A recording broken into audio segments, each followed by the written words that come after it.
Hello, and welcome to this episode of Kennedy Saves the World from our new podcast studio. Is this not glorious, luscious, and amazing? I'm enjoying this very much, and I'm happy you're here because it means that someone gave birth to you, which is a big problem here in these United States of America since 2007. We've pretty much been depopulating. It's almost to the point where more people are dying than being born.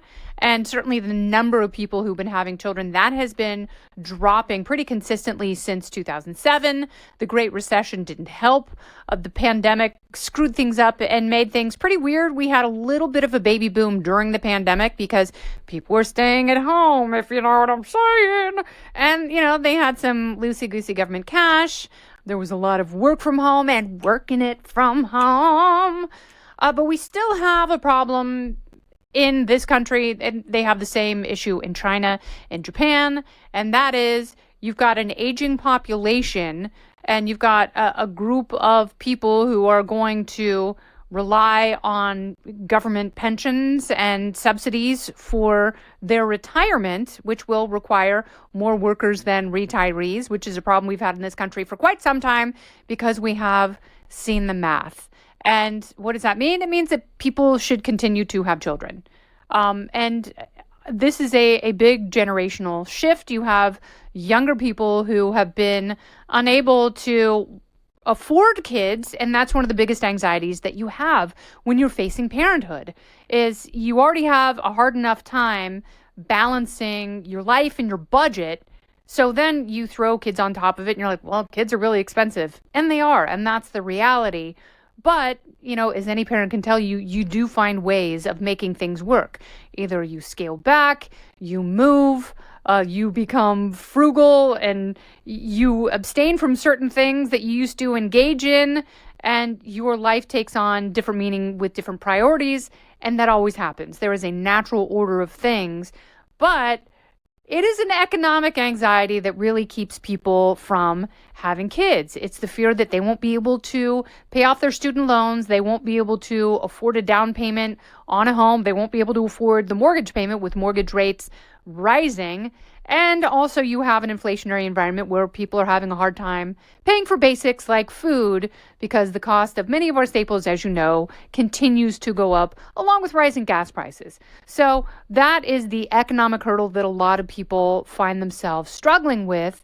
And I say, in light of that, you should still have kids. It's good for people to have children, if for no other reason. So in 20 years, we have more plumbers, welders, builders, HVAC technicians, and my favorite, pipe fitters, because it is older workers. It's Gen Xers and young boomers who are, by and large, doing these jobs.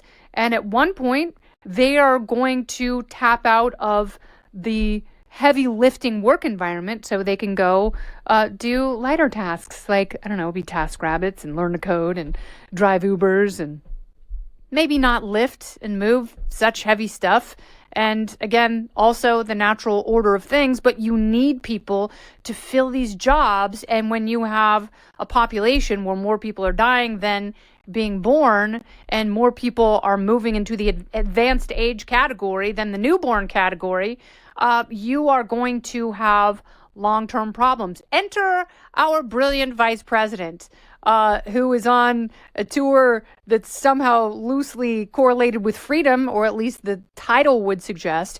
And she was at Reading Area Community College this week, where she told the audience, and people come up to me and they say they don't want to have kids because of climate anxiety. And it's like, okay, first of all, baby, that's a little bit of projection from you. For people who choose not to have children for personal or professional reasons, I absolutely don't blame them. I know a lot of people who have decided to not have kids, and they do that for their own personal reasons. It is one of the most personal decisions that you can make, and you have to make it for yourself. And I have a great deal of respect for people who choose not to have kids. For people who are on the fence, who are thinking about it and who want to, but they're scared, I say go on the children's side of the fence. Go on the side of the fence where the children are playing. Go to the swing sets, go to the sandbox, have a great time, and save society, save the world.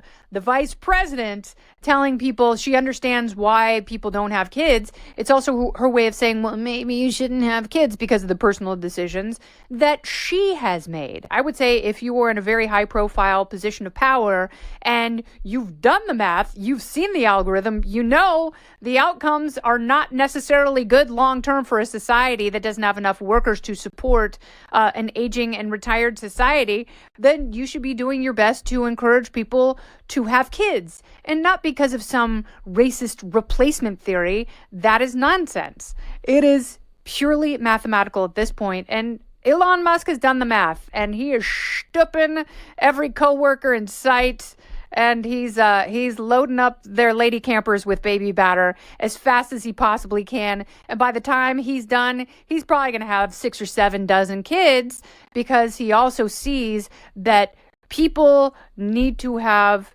kids in this society in order to save it, because the long-term problems are so dire that if you do have kids now, you don't want them to inherit an untenable, unmanageable society where you have so much more you're paying out than taking in. It's a recipe for austerity and disaster, and we know those are horrible things.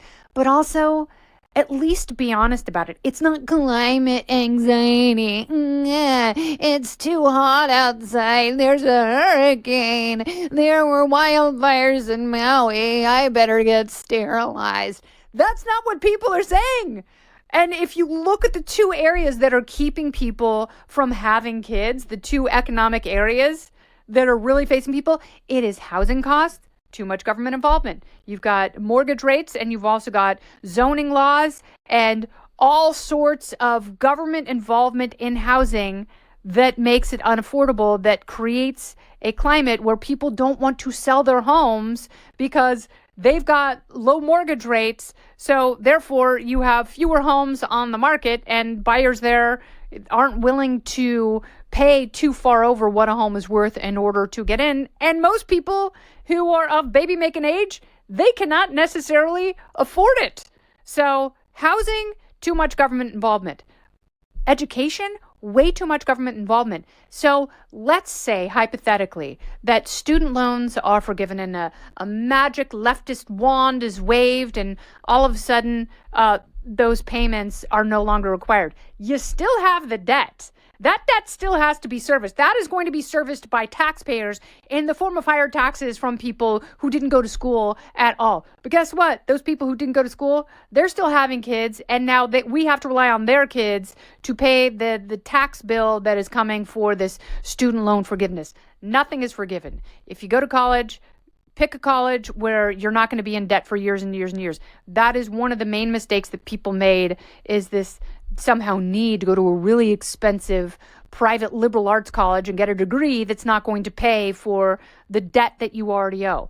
Housing and education are 2 areas where there is too much government involvement, and because of that, both of these things are so much more expensive. The cure for that is not throwing more government at it, because guess what you do? When you throw more government at, let's say, student debt, all you're doing is incentivizing colleges to continue raising tuition rates. And how do they do that? By adding administrators. They're not adding professors. They're making college more expensive because they know the federal government is going to pay for it. So the system is not working to incentivize colleges to keep costs down, or at least to churn out degrees for students where they will be able to get jobs that pay off the debt that they have incurred knowingly as adults entering into these contracts.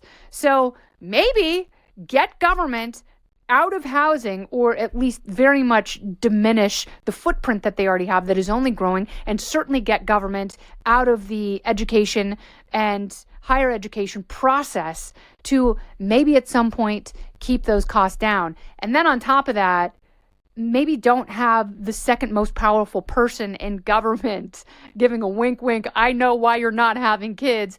Not that anyone actually listens to Kamala Harris, because most people, when she drones on and on and on, they either put AirPods in or they go to a special place and think about baseball.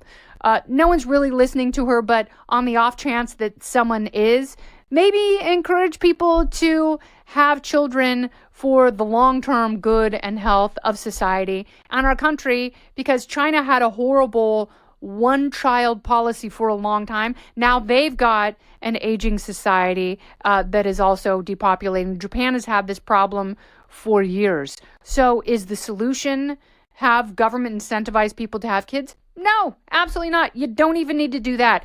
If you take the barriers of big government out of the process, so people naturally will have more of their own money to spend, guess what? They will make choices for themselves, and that means they will make little versions of themselves, as everything in their innards is encouraging them to do. So have at it, baby makers. This has been Kennedy Saves the World from the new podcast studio. I'm Kennedy.